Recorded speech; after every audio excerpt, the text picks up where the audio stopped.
الحمد للہ الحمد للہ الذی حمدا کثیرا کما امر واشهد ان لا الہ الا اللہ وحدہ لا شریک لہ واشهد ان سیدنا و نبینا و مولانا محمدا عبدہ و رسولہ۔ برادران کرام، گزشتہ جمعہ کو ایک صاحب نے مجھ سے کہا کہ وہ آیتیں لکھوا دیجئے قرآن شریف کی جس سے یہ ثابت ہوتا ہے کہ ایک ہی طلاق ہوئی اگر 3 بار بھی کہہ دی ایک موقع پر۔ میں نے ان سے کہا کام نہیں چلے گا آپ کا خالی آیتیں لکھنے سے، اس لیے کہ اس پر تو بحثیں ہیں بہت آیات پر، اور ان کے جب تک تشریح مفہوم نہیں سمجھے لکھنے سے آپ کا کام کچھ بھی حل نہیں ہوگا۔ پھر میرے پاس فون آئے باہر سے 2 جگہ سے، خواتین کے تھے کہ طلاق کا صحیح طریقہ بیان کر دیجئے، اور اصل میں صرف خواتین کی ضرورت نہیں، مردوں کی ضرورت۔ طلاق نقصان دونوں کا ہوتا ہے، لیکن طلاق ہوتی تو مرد کی طرف سے ہے، طریقہ صحیح معلوم مردوں کو بھی ہونا چاہیے، اور جو نقصانات ہوتے ہیں وہ بھی دونوں کے ہوتے ہیں۔ تو طلاق کے سلسلے میں نے اس میں اصل میں طریقہ اس سے پہلے بیان کیا ہے، لیکن عرصہ بہت ہو گیا، اسے کئی سال پہلے کی بات ہے، بہت تفصیل سے رکھا تھا۔ بہرحال اس وقت کی ضرورت ہے، میں اسے دہرا رہا ہوں۔ سب سے پہلی چیز، اگر آپس میں اختلافات ہوں تو اصلاح کی دونوں طرف سے کوشش ہونی چاہیے، ثالثی ہونی چاہیے، یہ قرآن کا حکم ہے جب بھی اختلافات ہوں۔ اور ایک اور بنیادی بات سمجھ لیں کہ جتنی قرآن شریف کی آیات ہیں اور جتنی احادیث، صحیح احادیث ہیں رسول اللہ صلی اللہ علیہ وسلم کی، ان سب سے یہ بات بالکل واضح ہوتی ہے کہ اس رشتے کی بڑی اہمیت ہے، اس رشتے کے قائم رہنے کی بھی بہت اہمیت ہے، اس کے مستحکم ہونے کی اور اس رشتے کے مضبوط رہنے کی بھی بہت اہمیت ہے۔ اور وہ مارجن اور وہ گنجائشیں لگاتار رکھی گئی ہیں کہ کچھ گڑبڑ ہونے لگے تو وہ ٹھیک کی جا سکے، اصلاح ہو سکے، وہ اسی لیے کہ اس کی اہمیت بہت ہے۔ اگر شوہر اور بیوی میں اختلافات ہو تو وہاں جھوٹ بولنے کی بھی اجازت ہے۔ جھوٹ تو بہت دین کے اندر، دین جتنے اعمال ہیں، عمل والی جتنی چیزیں، اس میں اکیلا ایک عمل ہے جس کا تعلق ایمان سے ہے۔ منافقت شروع ہو جاتی ہے جھوٹ سے، ایمان وہاں سے کم ہونا شروع ہو جاتا ہے۔ جتنا زیادہ جھوٹ بولے گا اتنی منافقت زیادہ ہے۔ باقی چاہے جتنے بڑے گناہ ہو، وہ گناہ ہوا، بہت بڑا گناہ ہوا، ایمان سے تعلق جھوٹ کا ہے۔ شوہر اور بیوی میں اختلاف ہو، صلح کرانے کے لیے جھوٹ بولنے کی بھی اجازت ہے، غلط بیانی کی بھی۔ تو یہ دین کی اسپرٹ اور روح یہ ہے کہ کسی طریقے سے جیسے بھی ممکن ہو رشتہ بچنا چاہیے، ٹوٹنا نہیں چاہیے۔ اور ہمارے یہاں مسائل جیسے ہو گئے ہیں اب، اور جیسے بیان کیے جاتے ہیں اور جیسے عمل کروایا جاتا ہے، آپ نے تو سارے نہیں سنے ہوں گے، وہ آپ میں سے زیادہ تر نے، اور سارے نہیں پڑھے ہوں گے اور نہیں سنے ہوں گے۔ ان سب کو سامنے رکھے تو محسوس یہ ہوتا ہے کہ ساری کوشش اس کی ہے کہ رشتہ کیسے جلدی سے جلدی ٹوٹ جائے۔ یہ بالکل الٹی ہو گئی، اسپرٹ، روح الٹی ہو گئی کہ کیسے اشارتاً کیا ہو جائے کہ رشتہ ختم ہونا چاہیے جلدی سے جلدی، بچنا نہیں چاہیے۔ اسلام کی اسپرٹ یہ ہے کہ کسی طریقے سے رشتہ یہ باقی رہنا چاہیے، زیادہ سے زیادہ کوشش یہ ہو کہ یہ رشتہ باقی رہے اور مضبوط ہو، اور کچھ گنجائشیں زیادہ سے زیادہ مل جائیں اگر غلطیاں بھی ہو گئی ہیں۔ تو اس لیے یہ حکم دیا کہ عام حکم تو یہ ہے کہ ان کے ساتھ میں اچھا سلوک کرنا، عاشروہن بالمعروف، اچھے طریقے سے ان کے ساتھ میں گزر بسر کرنا، ان کے ساتھ میں اچھا سلوک اپنی عورتوں کے ساتھ میں کرنا۔ اور فَإِن كَرِهْتُمُوهُنَّ، اگر کوئی بات بری محسوس ہو ان کی، کبھی ہوتی ہے زندگی میں، کیسے ممکن ہے کہ کبھی کچھ برا نہیں لگے گا، بعض باتیں بہت زیادہ بری بھی لگ سکتی، تو اخلاقی تاکید کی کہ اس وقت اس بات کا خیال کرنا فَعَسَىٰ أَن تَكْرَهُوا شَيْئًا وَيَجْعَلَ اللَّهُ فِيهِ خَيْرًا كَثِيرًا۔ اس کا خیال کرنا کہ کتنی چیزیں ایسی ہوتی ہیں کہ اس وقت تمہیں بری محسوس ہوتی ہیں لیکن اس میں بھلائیاں اور بہت زیادہ ہوتی ہیں، اللہ نے رکھی۔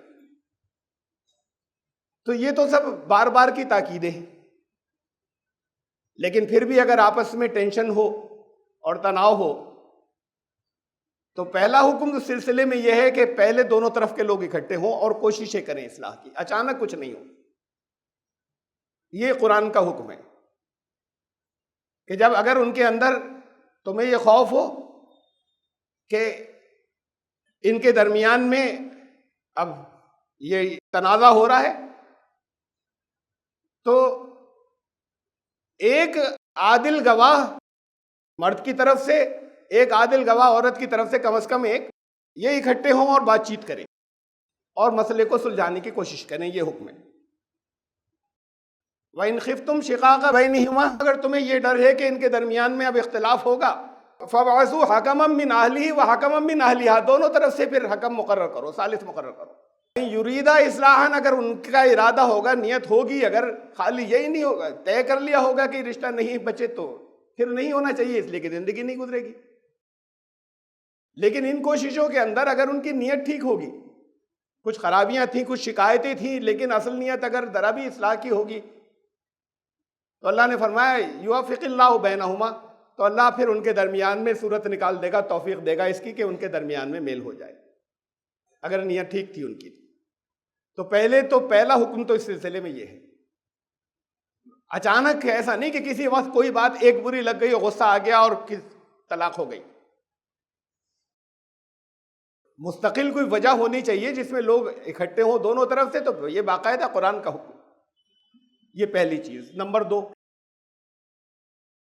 دوسری بہت اہم چیز یہ کہ طلاق کی نیت ہو۔ بہت مشہور حدیث ہے الاعمال بالنیات،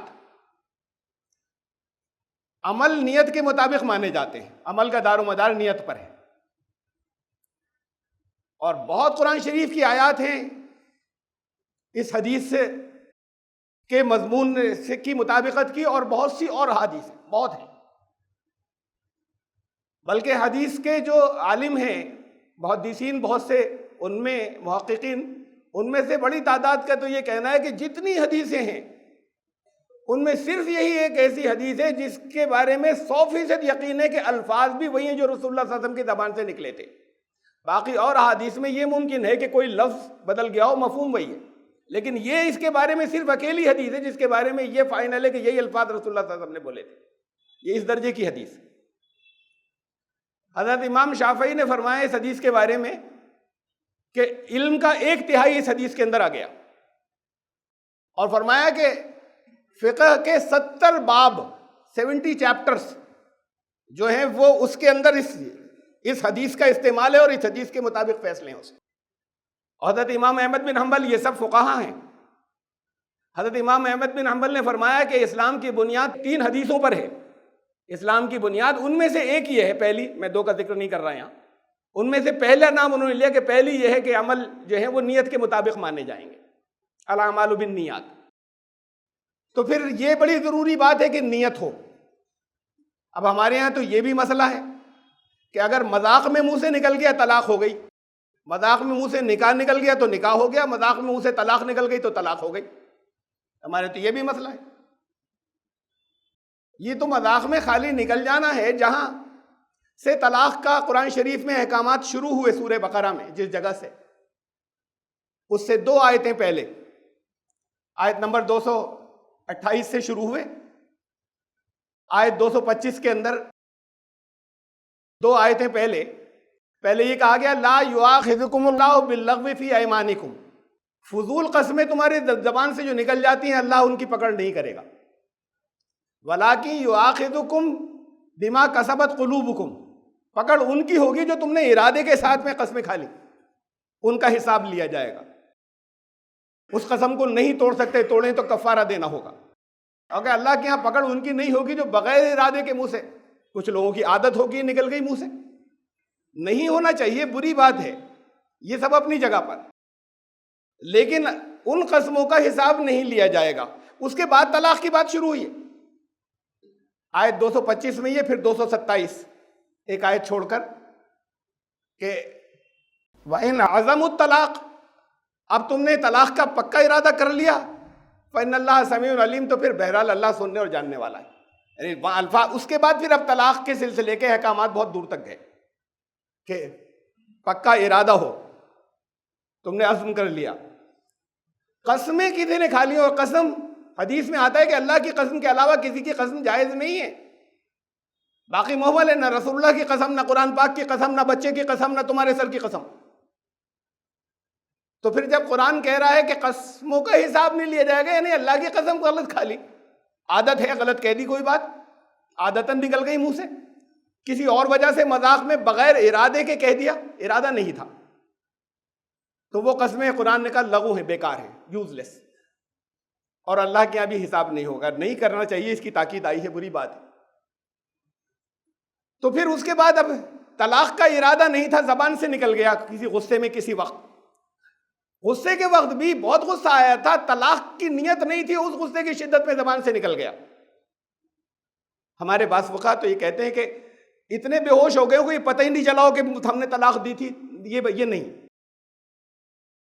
یہ تو احساس ہو، لیکن جیسے فضول قسمیں زبان سے نکل جاتی ہیں، نیت نہیں ہے کسی کام کی، اس کے اوپر قسم کھا لی، قسم کھانے کی نیت نہیں تھی اور عادت ہے، نکلا منہ سے۔ یہاں غصے کی شدت کے اندر جو ہے وہ طلاق نکل گئی منہ سے، اس کی نیت اس وقت طلاق دینے کی نہیں تھی اور منہ سے نکل گیا، تو پھر نیت نہیں تھی تو طلاق واقع نہیں ہوگی۔ نیت کے سلسلے میں تو بہت، تمام جتنے بھی ہمارے اور دوسرے مناسک ہیں ان کے میں قرآن شریف کی آیات ہیں، حدیثیں ہیں، رسول اللہ صلی اللہ علیہ وسلم نے فرمایا کہ جس شخص نے ہجرت کی اللہ اور اللہ کے رسول کے لیے، اس کی اللہ اور اللہ کے رسول کی طرف، اس کی ہجرت تو اللہ اور اللہ کے رسول کی طرف قبول ہوگی، اور جس نے گھر بار اپنا چھوڑا تجارت کے لیے، بزنس کے لیے، مال کمانے کے لیے، یا کسی عورت سے نکاح کرنے کے لیے، تو اس کی ہجرت ان کی طرف ہوئی، اللہ کے لیے نہیں مانی گئی۔ نیت کیا تھی؟ زبان سے کچھ بھی کہہ رہے ہوں۔ قرآن نے کہا کہ فویل للمصلین الذین هم عن صلاتهم ساہون، بڑی خرابی ہے ایسے نمازیوں کے لیے، الذین هم یراؤون، جو اپنی نمازوں سے غفلت برتتے ہیں اور ریاکاری کرتے ہیں، دکھاوے کی نمازیں پڑھتے ہیں، نماز نہیں ہوئی، دوسروں کو دکھانے کے لیے پڑھی، نماز نہیں ہوئی، تو نماز ختم، نیت دوسروں کو دکھانا تھا تو نماز نہیں ہوئی، زکوٰۃ نہیں ہوئی، صدقہ نہیں ہوا اگر دکھانے کے لیے ہوا۔ فرمایا کہ ایمان لانے والو، یا ایھا الذین آمنوا لا تبطلوا صدقاتکم بالمن والاذی، اپنے مال کو ضائع مت کر دینا، ویسٹ مت کر دینا، یہ دل دکھا کر اور احسان جتا کر۔ اگر کچھ زکوٰۃ دے رہے ہو، صدقہ دے رہے ہو، تو مال گئے تمہارے اللہ کے یہاں، وہ نہ زکوٰۃ ہوئی نہ صدقہ ہوا، اگر تم نے احسان جتانے کے لیے یا دل دکھانے کے لیے کچھ کیا تھا تو اب عمل جس چیز کی نیت ہوگی وہ قبول ہوگی۔ نیت اس کی نہیں تھی، پیسے دے رہے ہیں، نیت کچھ اور تھی، نہ زکوٰۃ قبول، نہ صدقہ قبول، نہ نماز قبول، طلاق کہتے ہو گئی، زبان سے نکل گیا تھا۔ اگر نیت ہے تو طلاق ہوگی۔ اب اور آگے الگ پروسیجر ہے، آگے کی شرطیں اور بھی ہیں بہت سی، یہ شرائط میں سے یہ دوسری ہوئی۔ پہلی ثالثی ہونی چاہیے، اصلاح کی کوشش ہونی چاہیے، قرآن کا حکم ہے۔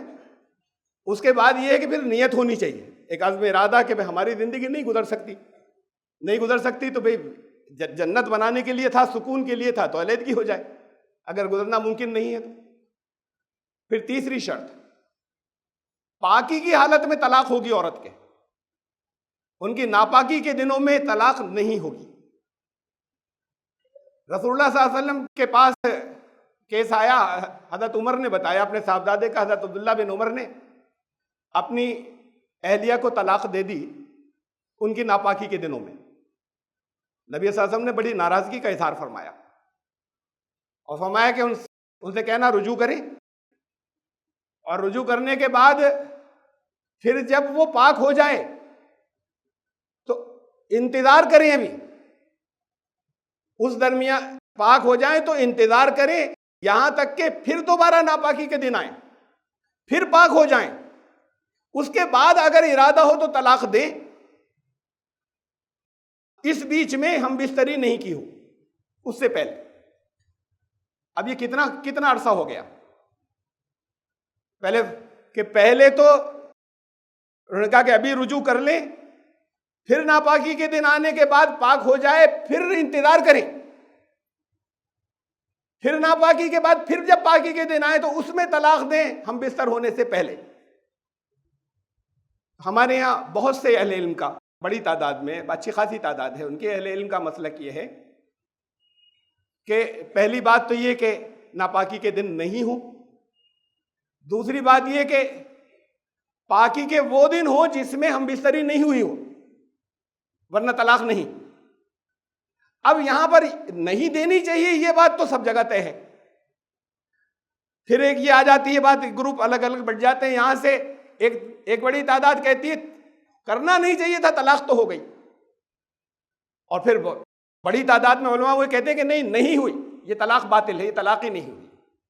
مثلا شیخ ابن تیمیہ کہتے ہیں کہ یہ طلاق نہیں ہوگی، یہ طلاق مانی ہی نہیں جائے گی، رسول اللہ صلی اللہ علیہ وسلم نے ان کو حکم دیا کہ رجوع کریں، اور پھر اتنا عرصہ بتایا کہ اس کے بعد طلاق، کہ یہ طلاق نہیں مانی جائے گی۔ اور اس کی پھر ایک حدیث مسلم شریف کی ہے، انہوں نے شیخ ابن تیمیہ نے لکھی کہ کسی نے بھی ایسا عمل کیا، کہ مسلم کی حدیث ہے مسلم شریف کی، کہ جس نے کوئی ایسا عمل کیا دین کے معاملے میں کہ اس طریقے سے کیا کوئی عمل، لیسا علیہ امرنا فہو رد، جو ہمارے بتائے ہوئے طریقے کے خلاف تھا، ایسے کیا کر لیا کوئی عمل، فہو رد، کینسل، وہ اس عمل کا کوئی اعتبار نہیں۔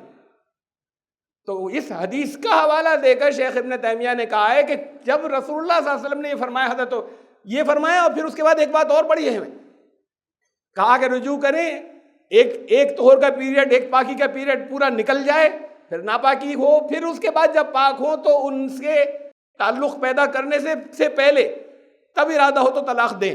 اور پھر فرمایا کہ اللہ نے طلاق ایسے ہی دینے کا حکم دیا ہے، یہ بہت اہم الفاظ ہے کہ اللہ نے طلاق جو ہے وہ ایسے ہی پیریڈ میں، ایسے ہی عدت کے دنوں کے اندر طلاق دینے کا حکم دیا ہے۔ تو جب یہ عمل اگر کسی نے اس کے خلاف کیا تو یہ عمل اس طریقے سے نہیں ہوا جیسے رسول اللہ صلی اللہ علیہ وسلم نے بتایا تھا کہ اللہ نے ایسے کہا ہے، جب نہیں ہوا تو وہ عمل کینسل، وہ عمل مانا ہی نہیں جائے گا، اس کا کوئی اعتبار نہیں ہوگا۔ یہ نہیں کہ جب گناہ ہوگا، کرنا نہیں چاہیے تھا لیکن طلاق تو ہو گئی۔ تو پھر اتنے بڑے میں نے ایک نام لیا، اور بھی بہت بڑے نام ہیں اہل علم کے کہ جو کہتے ہیں کہ وہ طلاق نہیں ہوگی جو ناپاکی، لیکن ایک فرق ابھی بھی ہے، وہ کہتے ہیں پاکی کے دنوں میں ہو، ٹھیک ہے یہ بات، لیکن رسول اللہ صلی اللہ علیہ وسلم نے فرمایا کہ پہلے تو ایک پورا پاکی کا پیریڈ گزر جائے مکمل، پھر ناپاکی کے دن آئے، اور پھر پاک ہونے کے بعد پھر طلاق دی جائے، یعنی ابھی 1 مہینہ تو ایکسٹرا پہلے انتظار ہوگا، اس کے بعد ناپاکی کے دنوں کے بعد، پھر غسل کرنے کے بعد، پھر ان کو ہاتھ لگانے سے قبل طلاق اگر ارادہ ہو تو دے۔ بڑی حکمت ہے اس کے اندر، اتنا عرصہ رکیں گے، کوئی اگر درمیان میں بہت موقع ہے اس بات کا کہ آپس میں مصالحت ہو جائے، کچھ لوگ درمیان میں پڑے، خود آپس میں ایک ساتھ میں رہتے ہیں، وہ غصہ یا جو کچھ بھی تھا، کوئی ناراضگی یا غلط فہمیاں، معافی تلافی وہ ہو جائے، بات ختم ہو جائے، تو اتنا لمبا عرصہ دیا کہ تب دی جائے گی طلاق۔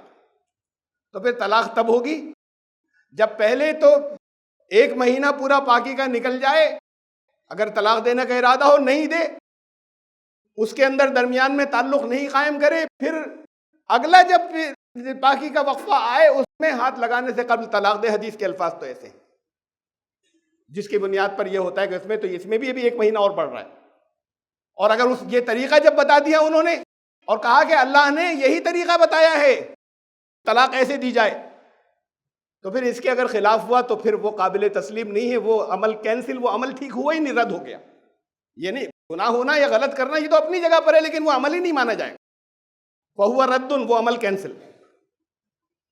اب یہ ہوئی تیسری بات جو میں نے بتائی، پاکی کی حالت میں طلاق ناپاکی کی حالت میں اگر دی تو وہ طلاق کینسل، کاؤنٹ ہی نہیں ہوگی۔ پھر چوتھی شرط، چوتھی یہ ہے کہ گواہ موجود ہو۔ حضرت عمران بن حسین سے دریافت کیا گیا کہ ان سے کہا گیا کہ ایک شخص ہے، اس نے ایک شخص کے بارے میں بتایا کہ اس نے اپنی شریک حیات کو طلاق دے دی، گواہ، پھر رجوع بھی کر لیا، اور گواہ نہ تو طلاق دیتے وقت تھے اور نہ رجوع کرتے وقت گواہ تھے. تو فرمایا کہ یہ طریقہ تو اللہ کے رسول صلی اللہ علیہ وسلم کے اس نے جو طلاق دی وہ بھی حضور صلی اللہ علیہ وسلم کے طریقے کے مطابق نہیں تھی، بتائے ہوئے طریقے کے مطابق، اور اس نے جو رجوع کیا وہ بھی حضور صلی اللہ علیہ وسلم کے بتائے ہوئے طریقے کے مطابق نہیں تھی. اور اس شخص سے کہا کہ تو نے یہ دونوں طریقے حضور صلی اللہ علیہ وسلم کے بتائے ہوئے طریقے کے خلاف کیے. جب تو طلاق دے تو گواہ کر، اور جب تو رجوع کرے تب بھی گواہ کر، آئندہ ایسا مت کرنا. یہ الفاظ ہیں، یہ ابو داؤد کی حدیث. تو اب یہ کہنا کہ اب تم اگر طلاق دو تو ایسے تو اس کا مطلب یہ ہوا کہ وہ یہ کہہ رہے تھے، یہ بتا رہے تھے کہ یہ تو ہو گیا، یہ تو کینسل تھا، اب تم نے رجوع بھی کر لیا، بات ختم ہو گئی. لیکن طلاق کی اگر نیت ہو تو دو گواہ کرنا پہلے. وہ تو مانا ہی نہیں کیا، وہ تو کینسل ہو گئے سب. لیکن اب آئندہ ایسا مت کرنا، کبھی طلاق کی نیت ہو تو دو گواہ کرنا، اور پھر رجوع کی نیت ہو تو دو گواہ کرنا. کہا کہ رسول اللہ صلی اللہ علیہ وسلم کا طریقہ یہ ہے بتایا ہو. اب ایک بات اور طے ہو گئی کہ رسول اللہ صلی اللہ علیہ وسلم کا بتایا ہوا طریقہ اگر یہ ہے تو اس طریقے کے خلاف اگر ہوگا تو وہ رد ہوگا، وہ کینسل ہوگا اسی حدیث کی بنیاد پر، وہ نہیں مانا جائے گا. تو یہ میں نے آپ کو پچھلی بار بتایا تھا کہ شیعہ حضرات کیا ہوتا ہے، دو گواہ ضروری ہوتے ہیں کہ دو گواہ موجود ہوں. اور گواہوں کو اتنی اہمیت دی ہے قرآن نے اس معاملے میں طلاق کے کہ یہ تو چونکہ رسول اللہ صلی اللہ علیہ وسلم کا بتایا ہوا طریقہ ہے تو یہ تو انڈرسٹوڈ ہے کہ ایسے ہی دیں گے لوگ طلاق. اب اگر طلاق دی تو پھر اس کے بعد عدت ہوگی. عدت جو ہے وہ عورت شوہر کے گھر ہی گزارے گی. قرآن نے کہا سورہ طلاق میں ہے فَإِذَا بَلَغْنَا أَجَلَهُنَّ، پھر جب عدت ان کی پوری ہونے کو آئے یا پوری ہو گئی یا ہو رہی ہے جس دن، تو اس کے بعد یہ فرمایا کہ جب ان کی عدت پوری ہو فَأَمْسِكُوهُنَّ بِمَعْرُوفٍ، یا تو بھلے طریقے سے روک لینا، او فارقوهن بمعروف، یا جدا کر دینا، وہ بھی اچھے طریقے سے کرنا. وَأَشْهِدُوا ذَوَيْ عَدْلٍ مِّنْكُمْ، اور دو گواہ عادل گواہ، ایسی نہیں کہ کسی کو بھی لے لیا جن کے بارے میں ہو کہ یہ اچھے انصاف کرنے والے لوگ ہیں. دو عادل لفظ بھی آئے، دو عادل گواہ جو ہے وہ بھی رکھنا. اب طلاق کے وقت تو گواہ کیا تھا، اب عدت پوری ہونے جا رہی ہے، روک لینا، رجوع کر لینا، دو گواہ ہوں. یا طلاق اب پوری ہوگی، ابھی تک پوری نہیں ہوئی تھی، طلاق ہوئی تھی لیکن یہ تو سسپینشن پیریڈ تھا جو عدت گزر رہی تھی. عدت پوری ہونے کے بعد طلاق فائنل ہوئی تھی، تو طلاق فائنل ہوتے وقت پھر دو گواہ کرنا، یعنی ایک بار تو ہو چکے پہلے، پھر دو گواہ کرنا کہ اب ہم ان کو جدا کر رہے ہیں، اور اچھے طریقے سے کرنا، اور عادل لوگ ہوں. تو اتنی اہمیت ہے اس مسئلے کے اندر گواہوں. حدیث میں بتایا رسول اللہ صلی اللہ علیہ وسلم، تو پھر اگر گواہوں کی موجودگی کے اندر طلاق ہونی چاہیے، اور اگر نہیں ہوئی تو یہ ان کے بتائے ہوئے طریقے کے خلاف ہے، رسول اللہ صلی اللہ علیہ وسلم کے مقرر کیے ہوئے طریقے کے. اگر ان کے مقرر کیے ہوئے طریقے کے خلاف ہے تو پھر وہ بھی کینسل.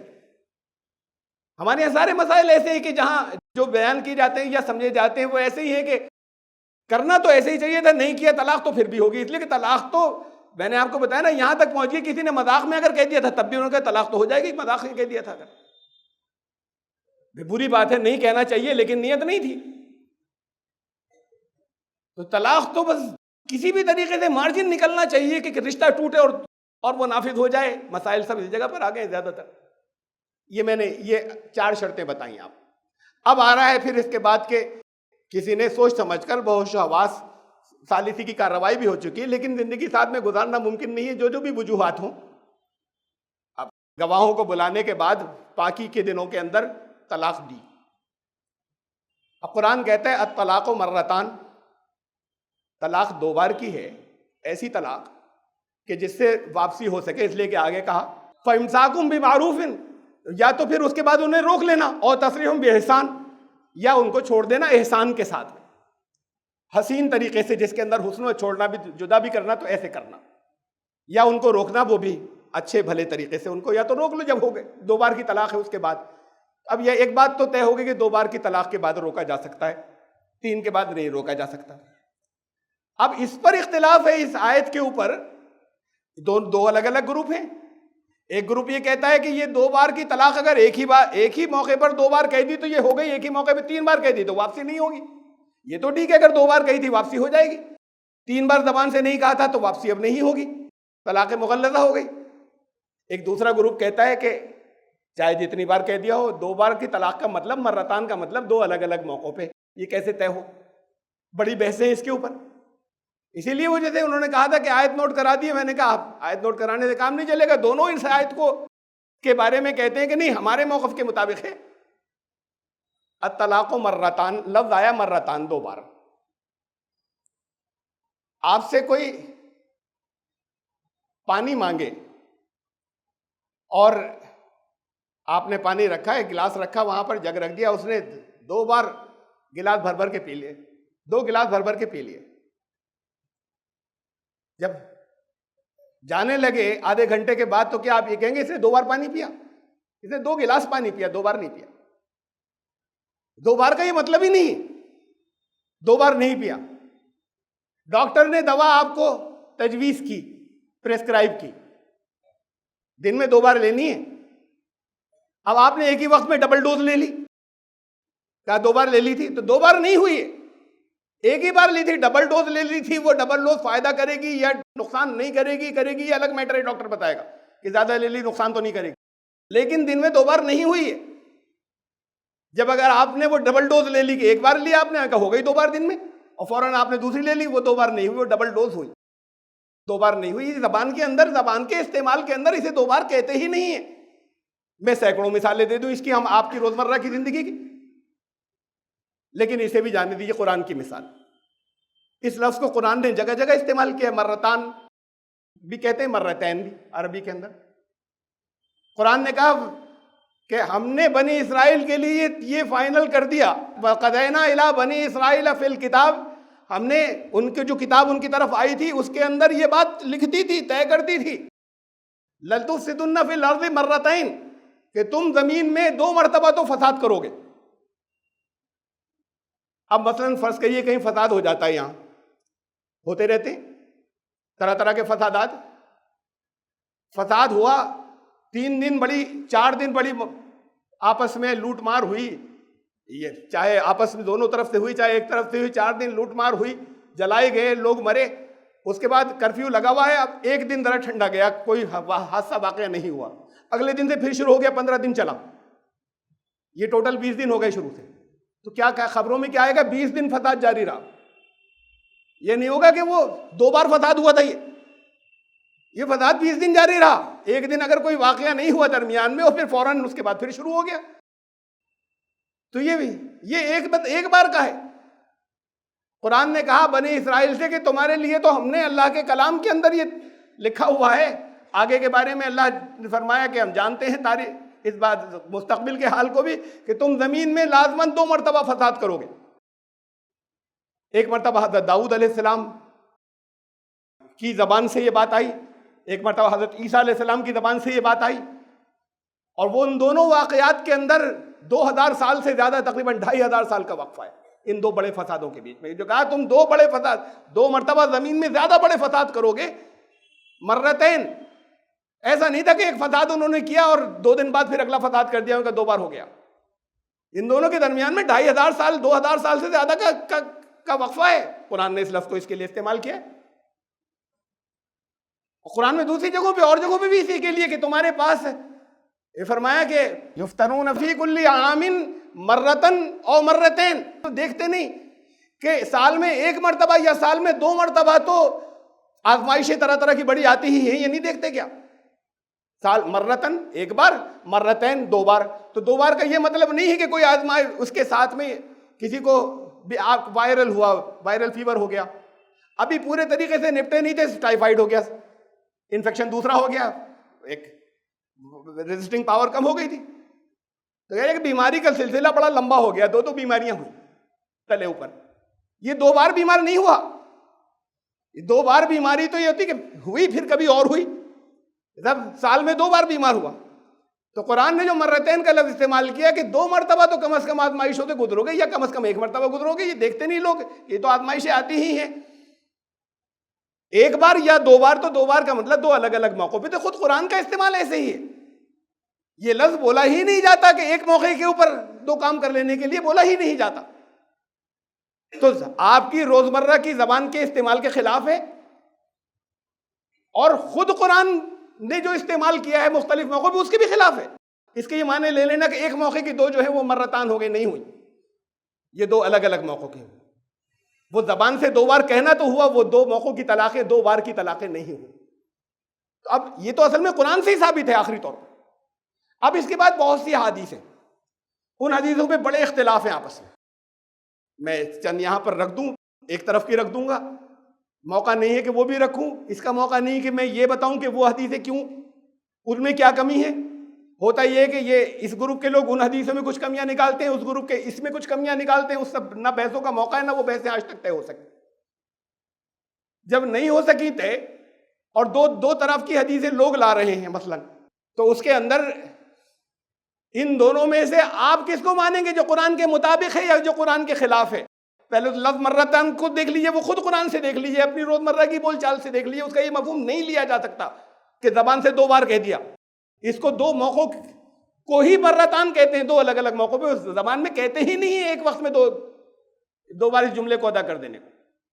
تو پھر یہ قرآن کے جو مطابق ہوگا ان کو تسلیم کیا جائے گا. میں تو صرف یہ رکھ رہا ہوں، ورنہ تو پھر بہت سی ہیں میں ثابت کرتا رکھتا، یہ بحثیں کبھی ختم نہیں ہوئی، اس لیے کوئی فائدہ بھی نہیں. بہت سے موقع ہیں. رکانہ نام تھا ایک، انہوں نے رسول اللہ صلی اللہ علیہ وسلم سے ان کے سامنے بات آئی کہ اپنی اہلیہ کو انہوں نے 3 طلاقیں دے دی. تو اب 3 طلاقوں کا ظاہر ہے مطلب یہ تھا کہ 3 بار دی ہوں گی، اس لیے رسول اللہ صلی اللہ علیہ وسلم نے پوچھا حیرت سے، کیا ایک ہی بار میں 3 دے دی؟ ورنہ یہ پوچھنے کی بات ہی نہیں تھی. ان کے جملے سے یا ان کے حالات سے اندازہ ہوا ہوگا تو پہلے تو یہ پوچھا ایک بار میں 3 دے دی. تو انہوں نے کہا ہاں. تو آپ نے کہا یہ ایک ہی طلاق، یہ تم رجوع کر سکتے ہو، یہ طلاق ایک.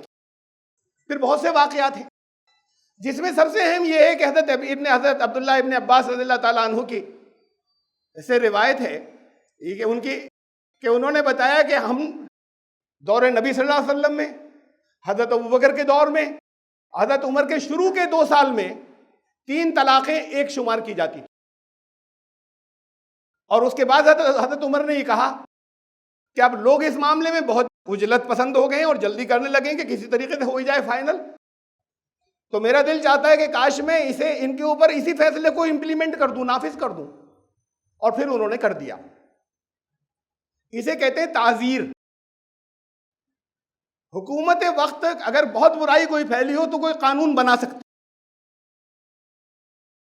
حد وہ ہے جو قرآن نے مقرر کیا، جو فیصلہ اسے تو کہتے ہیں، جو سزائیں مقرر کی اسے حد کہتے ہیں، اس کی جمع حدود. اور یہ اختیار ہے حکومت وقت کو کہ وہ ایسے برائیوں کو روکنے کے لیے قانون بنائے. وہ قانون جس کا بیان نہیں ہوا ہے، اسلام کے بنائے ہوئے قانون سے ٹکراتی نہیں ہو، اس کے خلاف نہیں ہو، لیکن برائیوں کو روکنے کے لیے جو اور قانون مزید ایکسٹینشن جو اس کا ہے، اس کو کہتے ہیں تعزیر. تو حضرت عمر نے کہا کہ یہ اتنی برائی بڑھ گئی ہے کہ اب یہ تعزیری طور پر انہوں نے یہ قانون نافذ کیا. اپنے شروع کے 2 سال میں بھی نہیں نافذ کیا، تو بکر نے نہیں کیا. رسول اللہ نے کہا کہ ہم 3 طلاقوں کو 1 طلاق شمار کرتے تھے، جو لوگ ایسا کر لیتے تھے. اور پھر جو لوگ ایسا کر لیتے تھے ان کا بھی ایک واقعہ سن لیجیے. رسول اللہ صلی اللہ علیہ وسلم کو ایک شخص کے بارے میں بتایا گیا کہ اس نے ایک ہی موقع پر اپنی بیوی کو 3 طلاقیں دے دی. نبی اکرم صلی اللہ علیہ وسلم کا چہرہ غصے سے سرخ ہو گیا اور آپ بہت سخت غصے کے عالم میں فرمایا کہ میں تمہارے درمیان موجود ہوں اور میرے ہوتے ہوئے اللہ کی کتاب سے کھیلا جا رہا ہے، اس سے کھلواڑ ہو رہا ہے. تو اس بات پر یہ حالت دیکھی اور رسول اللہ صلی اللہ علیہ وسلم کا یہ جملہ سنا تو ایک شخص کھڑا ہوا، اس کے اندر سے نے کہا یا رسول اللہ گردن اڑا دو اس کی. میں حدیث یہیں تک ہے، اس کے آگے کی تفصیل نہیں ہے. لیکن اس کا مطلب کیا ہوا کہ رسول اللہ صلی اللہ علیہ وسلم نے یہ فرمایا کہ میں موجود ہوں اور اللہ کے کتاب سے کھلواڑ ہو رہا ہے؟ اس کا مطلب کیا ہوا؟ اور غصہ تھا. جس چیز کو اس پر اتنا غصہ اور اتنی ناگواری تھی اسے نافذ کر دیتے. کہا کہ میں موجود ہوں اور اللہ کے کلام سے کھلواڑ ہو رہی. کس بات پہ کہا تھا؟ انہوں نے 3 طلاقیں ایک ساتھ کہہ دی تھی. اس کا مطلب یہ ہوا کہ اللہ کا کلام تو یہ کہہ رہا ہے کہ ایک ساتھ نہیں کہو گے. اس کے علاوہ کوئی مطلب ہی نہیں ہے. اور تم یہ چاہتے ہو کہ چونکہ 3 کے بعد پرماننٹ جدائی ہو جاتی، تم یہ چاہتے ہو کہ تم اللہ کے کلام کی باتوں کو توڑ مڑو کہ اس کو ایک وقت میں امپلیمنٹ کر دو. تم یہ چاہ رہے ہو، تو مطلب اس کے علاوہ اور کیا ممکن ہے اس کا؟ اللہ کے کلام سے یہ کھلواڑ ہو رہا ہے. تم نے 3 ایک ساتھ کہہ دی، یعنی اللہ کا کلام نہیں کہہ رہا 3 ایک ساتھ کو. ایک بات تو یہ طے ہو گئی اس سے. اور دوسری یہ ہو گئی کہ تم نے یہ کوشش کی اللہ کے کلام کو توڑ مروڑ کر کہ اب جلدی کر لو اور اسی وقت تمہاری طلاق جو بغیر جسے طلاق مغلظہ کہتے ہیں، جس سے واپسی نہیں ہوتی، تم چاہتے ہو کہ وہ میں کر لوں، جبکہ اس کی اجازت اللہ کا کلام نہیں دے رہا تھا اور تم نے کئی دفعہ کہہ کے سمجھ لیا ایسے ہو جائے گا، تو یہ تو کھلواڑ ہو گیا اللہ کے کلام سے۔